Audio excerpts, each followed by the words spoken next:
at night. I think it was a Lotus. The car was a Lotus. And first, I'm going to start by saying, as good Georgians, let's... In 1990, Pretty Woman became a massive hit, turning Julia Roberts into a household name and giving Richard Gere one of the most iconic roles of his career. On screen, the chemistry between the two stars was undeniable. Fans believed the sparks they saw in the film had to be real. But behind the scenes, things were very different. Now, at 75, Richard Gere is opening up about what really happened during filming. While he has always been polite when talking about the movie, he recently admitted something about Julia Roberts that no one expected. What did Richard Gere say? Join us as we get into the details. Who was Richard Gere before the fame? Richard Gere's career didn't happen overnight. It was the result of hard work, growth, and more than a few unexpected turns. Born on August 31, 1949 in Philadelphia, Gere was raised in Syracuse, New York, in a modest, close-knit Methodist family. His father, Homer, worked in insurance, but once dreamed of being a minister. His mother, Doris, was a homemaker. Both came from American roots. Gere is descended from several Mayflower passengers, including John Billington and William Brewster. Growing up, Gere wasn't focused on acting. At North Syracuse Central High School, he was a star athlete and a skilled trumpet player. He earned a gymnastics scholarship to the University of Massachusetts Amherst, where he studied philosophy. But after 2 years, he dropped out, feeling the pull of something else: performance. Gere got his start on stage. In 1969, he performed in Rosencrantz and Guildenstern Are Dead, and later starred in Soon, a rock musical that didn't last long on Broadway. In 1973, he joined the London cast of Grease, long before it became a film. A major moment came in 1979 when he played a gay Holocaust victim in the stage production of Bent, a bold role that earned him recognition and a Theatre World Award. By the mid-1970s, Gere started appearing in films. Though he was replaced in The Lords of Flatbush after clashing with Sylvester Stallone, it didn't slow him down. He landed a key part in Looking for Mr. Goodbar, 1977, then shined in Terrence Malick's Days of Heaven, 1978. But it was American Gigolo, 1980, that made him a star. The film's mix of style and vulnerability defined Gere's screen presence, and women everywhere took notice. An Officer and a Gentleman, 1982, pushed Gere further into stardom. The movie was a box office smash and earned him his first Golden Globe nomination. Through the rest of the 1980s, Gere's films had ups and downs, but he stayed busy, waiting for the next big moment. That moment came in 1990, twice. First, with the gritty police thriller Internal Affairs, and then with Pretty Woman, where he starred opposite Julia Roberts. The movie became a classic, and Gere was once again a Golden Globe nominee. He and Roberts would later reunite in Runaway Bride, 1999, proving their box office power was still strong. During the 1990s, Gere took on a wide range of roles, from the romantic Summersby to the legal drama Primal Fear. He even played an Irish ex-IRA fighter in The Jackal, adopting an Irish accent for the part. He wasn't afraid to take risks, and it paid off. By the early 2000s, Gere was at the top of his game. He starred in 3 major films in 2002 alone: The Mothman Prophecies, Unfaithful, and Chicago. The latter won Best Picture at the Oscars, and Gere finally took home a Golden Globe for his performance. That same year, he was also named People magazine's Sexiest Man Alive. From philosophy student to Broadway actor to Hollywood heartthrob, he's remained both unpredictable and unforgettable. And while fans know him for the charm he brings to the screen, it's his range and determination that people love the most. While Richard Gere was becoming a big name in Hollywood, Julia Roberts was also starting to find her place. Julia Roberts' tough childhood.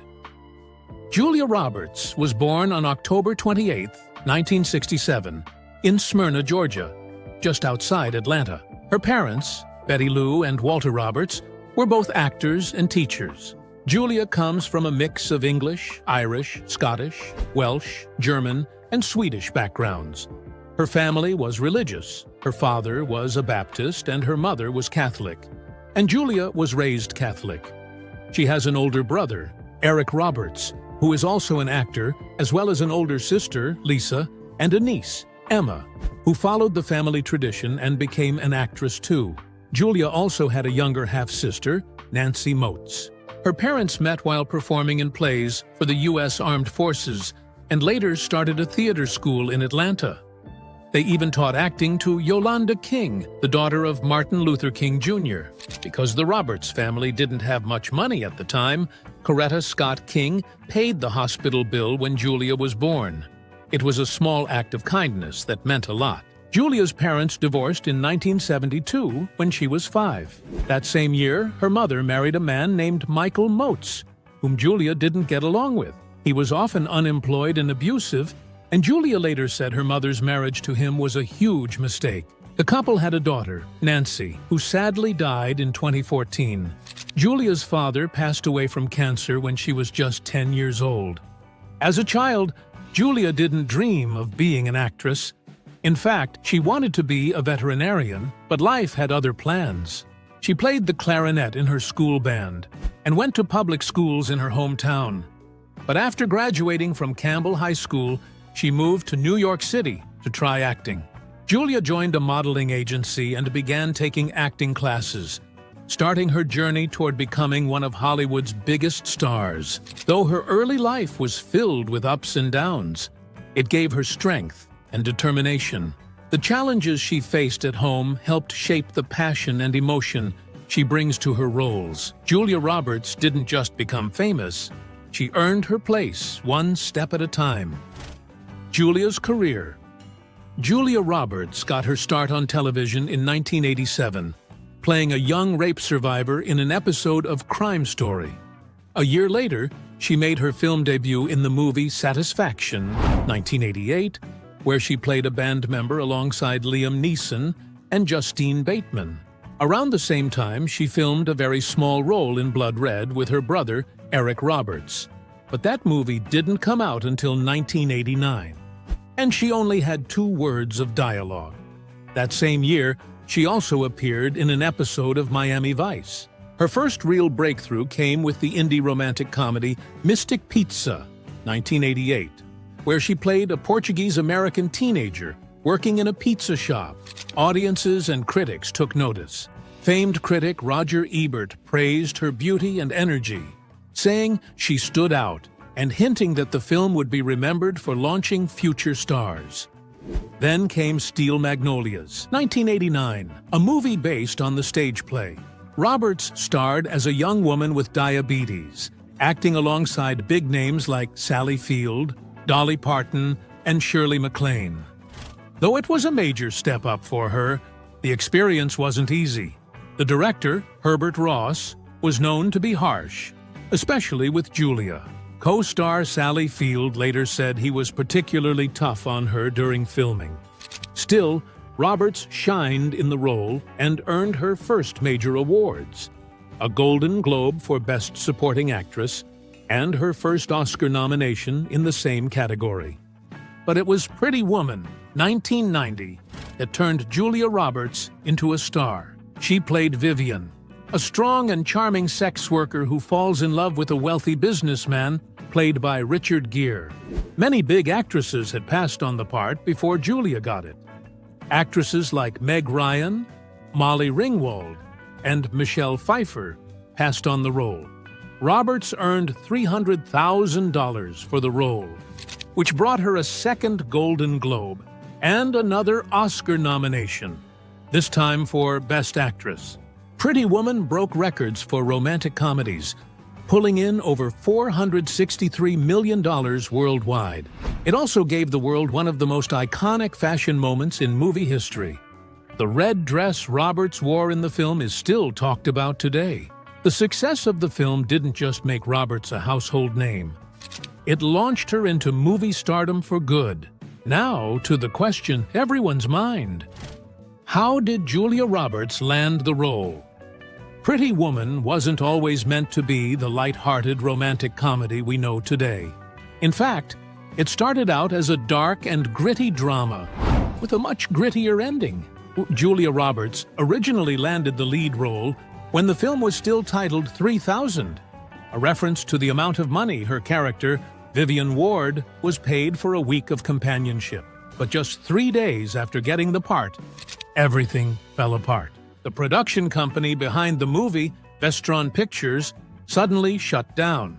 This small movie company folded over the weekend, and by Monday, I didn't have a job, Roberts said in a 2019 interview with Patricia Arquette. At the time, Arquette had also auditioned for the role, describing the original script as a gritty art movie with a sad, serious ending. It was a far cry from the fairy tale story that would eventually play out on screen. Soon after, Disney bought the rights to the script, and director Gere Marshall came on board. While he was considering other big-name actresses for the lead, he decided to meet with Roberts out of respect. After all, she'd already been cast once. Because he's a great human being, he felt it would only be fair to meet me, Roberts explained. That meeting changed everything. Marshall was won over by Roberts, and the film was completely reworked to suit her strengths. Gone was the dark tone. In its place came charm, humor, and heart, qualities Roberts brought naturally. They changed the whole thing, she said, and it became more something that is in my wheelhouse. In the end, keeping Julia Roberts in Pretty Woman turned out to be a brilliant move. Casting someone else would have been, as Vivian famously says in the movie, a big mistake. Big. Huge. The film we know today wasn't always a romantic fairy tale. Originally called 3000, it was a dark, serious drama written by J.F. Lawton in the late 1980s. The story focused on the harsh reality of sex workers in Hollywood. Lawton was inspired by movies like The Last Detail, 1973, and Wall Street, 1987. In the original version, there was no happy ending for Vivian and Edward. Instead of Edward climbing out of his limo to rescue Vivian from her fire escape and her rescuing him right back, the script had a much darker ending. According to Roberts, in 3000, Edward threw her out of the car, threw the money on top of her, as memory serves, and just drove away, leaving her in some dirty alley. The final scene showed Vivian on a bus with her friend and fellow sex worker Kit, heading to Disneyland. Vivian just stared blankly out the window, and that was the end.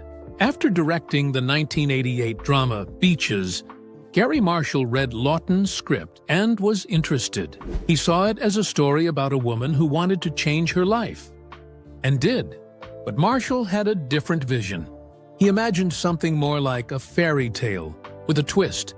My vision was a combination of fairy tales, he once said, to Julia was Rapunzel, Richard Gere was Prince Charming, and Hector Elizondo was the fairy godmother.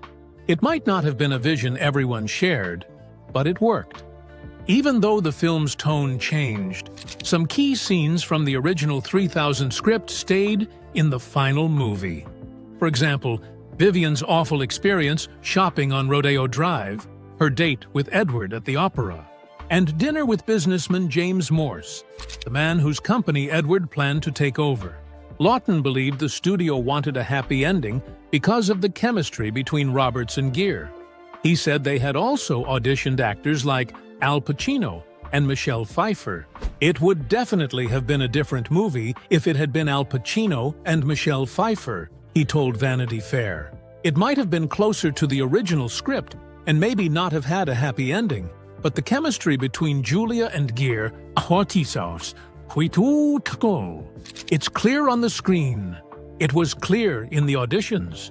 You really can't imagine it ending any other way. They just lit up when they were together. So how did Richard Gere join the movie? We'll believe it or not, Julia Roberts played a huge part in getting Richard Gere to sign on for Pretty Woman.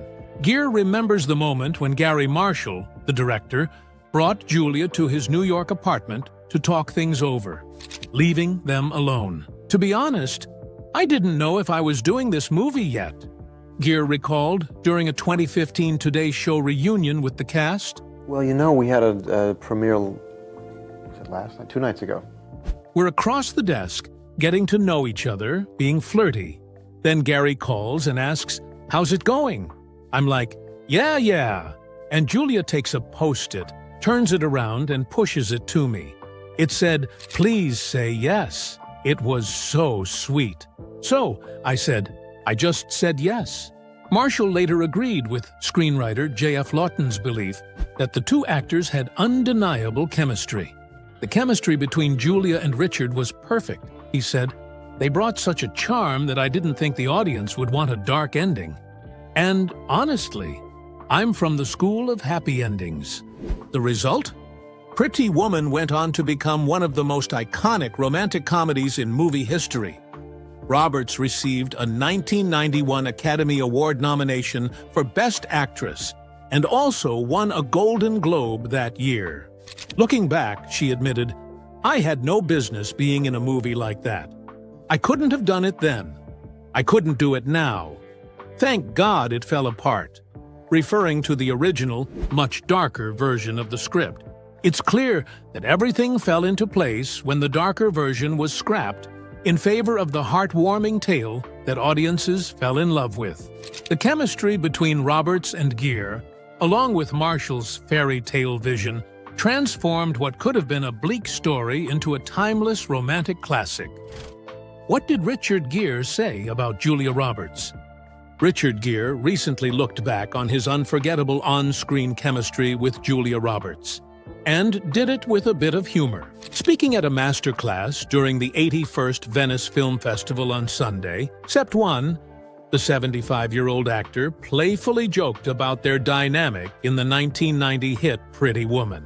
While watching the iconic scene where his character, Edward, undresses Vivian, played by Roberts, at the piano, Gere quipped, "I mean, no chemistry."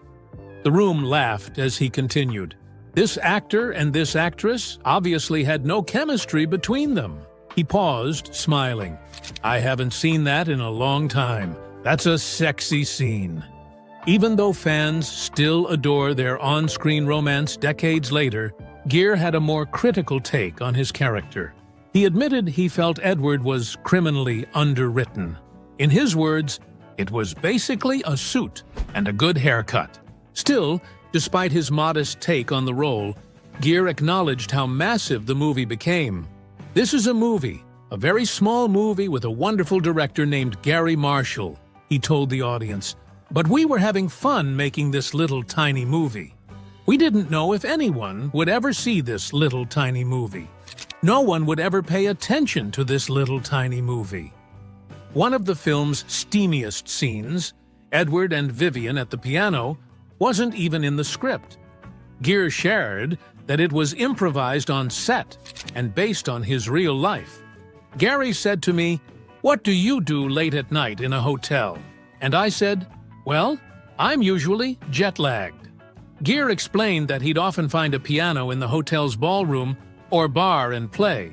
"So we just basically improvised this scene," he recalled, "and I just started playing something moody that was this character's interior life.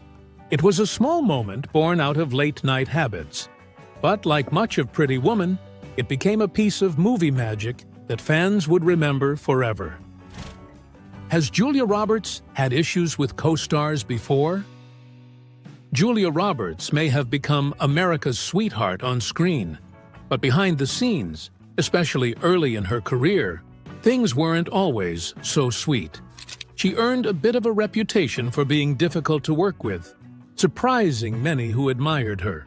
One of the most talked-about moments came during the filming of Hook in 1991, where Roberts played the fairy Tinkerbell.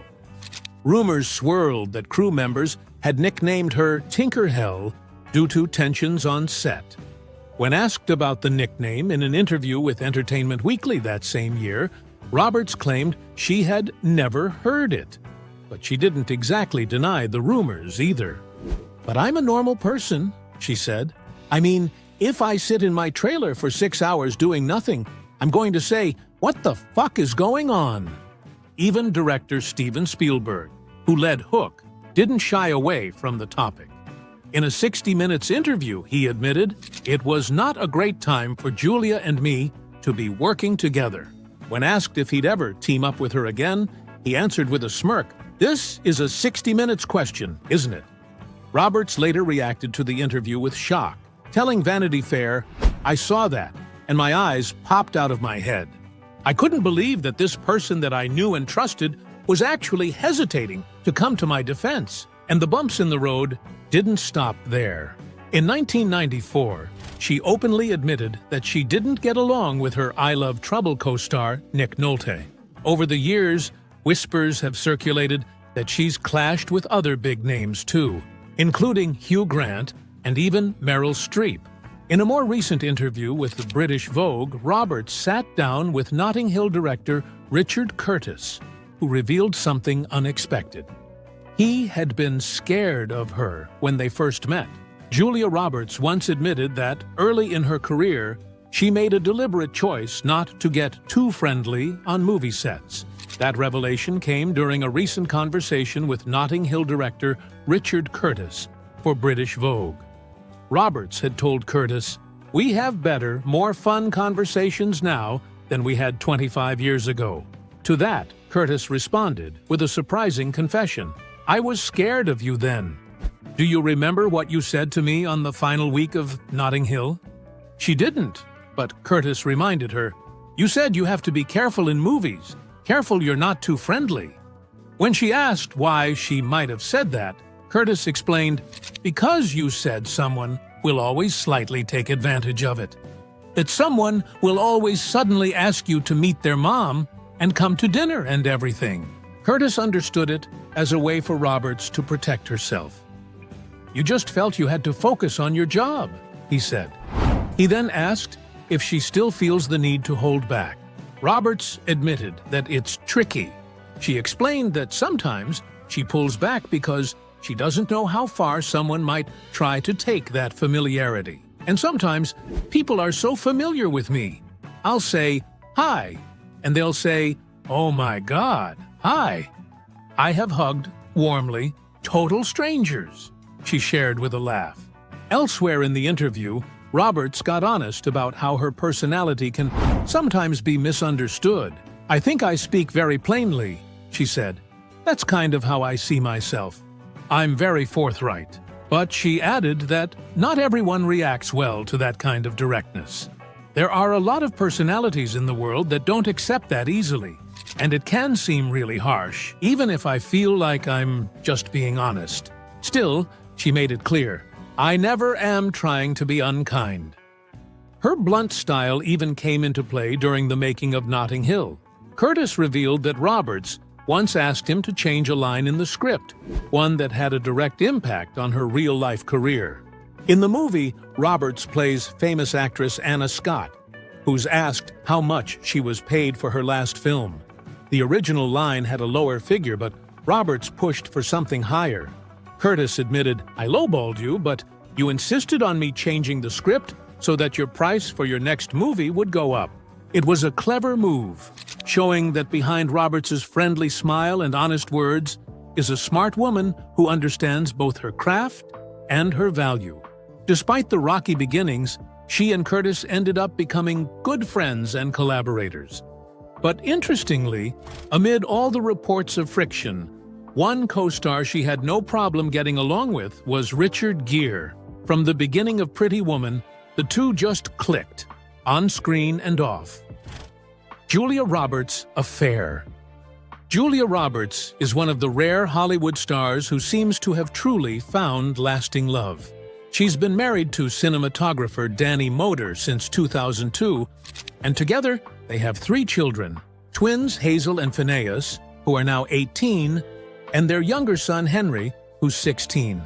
Roberts is known to be a loving and devoted mom, and she often talks about how much she values her family life. But before settling down with Danny, Julia had her fair share of headline-making relationships. She was briefly married to country singer Lyle Lovett from 1993 to 1995. That marriage surprised many, but it wasn't her most dramatic romance. In fact, the one that really set off a media storm happened in 1991, when she suddenly ended her engagement to actor Kiefer Sutherland, just days before their wedding. Let's rewind a bit. Julia and Kiefer first met on the set of the 1990 movie Flatliners. They started dating soon after her split from Steel Magnolias co-star Dylan McDermott, and around the time Kiefer finalized his divorce from Camelia Cuth. Things moved quickly. By August 1990, Julia and Kiefer were engaged and planning a huge wedding. They had set the date for June 14, 1991, and planned to tie the knot on a soundstage at 20th Century Fox, with plenty of celebrity guests in attendance. But just 3 days before the wedding, Julia called the whole thing off. On what was supposed to be their big day, Kiefer was seen moving out of Julia's Beverly Hills home. Even more shocking, Julia was spotted at the airport heading to Ireland with Jason Patrick, Kiefer's close friend and former The Lost Boys co-star. The press went into overdrive. The story exploded, and suddenly, Julia wasn't just America's sweetheart. She was also Hollywood's newest headline. People couldn't stop talking about the broken engagement and the surprise getaway with Jason. Julia, who had always seemed so sweet and grounded, was now being painted as the bold, unpredictable runaway bride. 8 years before she'd even play one on screen opposite Richard Gere. When she and Jason returned to the U.S., they were seen as a couple, but the relationship didn't last. They split in 1992, not long after all the buzz began to fade. Still, the drama lingered. Julia stayed quiet for a while, but in a 1994 Rolling Stone interview, she finally opened up. She dismissed the wild timeline rumors, saying, "I've read days before, hours before, minutes before. The fact is, it doesn't matter how many times you say it. He wasn't waiting at the altar. It wasn't the day before. Somebody else didn't tell him. He didn't see it on TV. People don't want to know." After that, things stayed quiet for years. No public feuds, no trash talking. Time did its work. In 2011, Jason and Kiefer even reunited on stage for a Broadway revival of that championship season. When asked about the long-past drama in an interview with The Vulture, Jason set the record straight. "All that stuff is made up. They had a relationship that ended, and I was with her for a little while, and it ended. They've both been subsequently married several times, and I think they're fine. But we never had any issue, even back then." By 2021, the two were even laughing about it. On the podcast Inside of You with Michael Rosenbaum, when the host brought up the old Ireland story, Jason kept it casual, and Kiefer leaned into the joke with a quiet whisper, "Ireland." But then, with sincerity, he added, "You fall in love. You fall in love. There's nothing you can do about that. She's an extraordinary person, and he is too. And everybody moves on." Looking back, there's no bitterness, only respect. In a 2016 People interview, Kiefer even praised Julia's decision to call off the wedding. He called it an act of courage. "She was arguably the most famous woman in the world," he said, reflecting on the whirlwind success of Pretty Woman, which had turned Julia into a global star almost overnight. And this wedding, that was supposed to be something between the two of us, became something so big. He admitted the pressure was immense and that Julia had done something brave by walking away when she realized it wasn't what she truly wanted. I think she had courage. It wasn't what she wanted to do in the end. And I think it took a lot of courage, in amongst all of that other stuff, to be able to say, "I can't do this."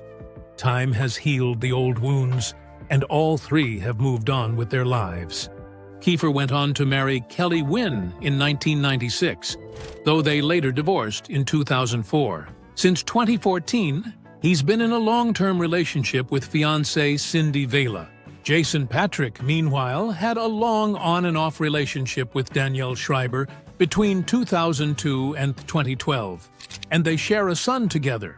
And Julia, well, she finally found the calm she was looking for in cinematographer Danny Moder. They married in 2002 and are still going strong, raising 3 kids and keeping their life largely out of the spotlight. Have you seen Pretty Woman? If you have, did you enjoy watching it? Share your thoughts in the comments below. Remember to like, share, and subscribe for more. Also, click the following video shown on your screen. You will enjoy it.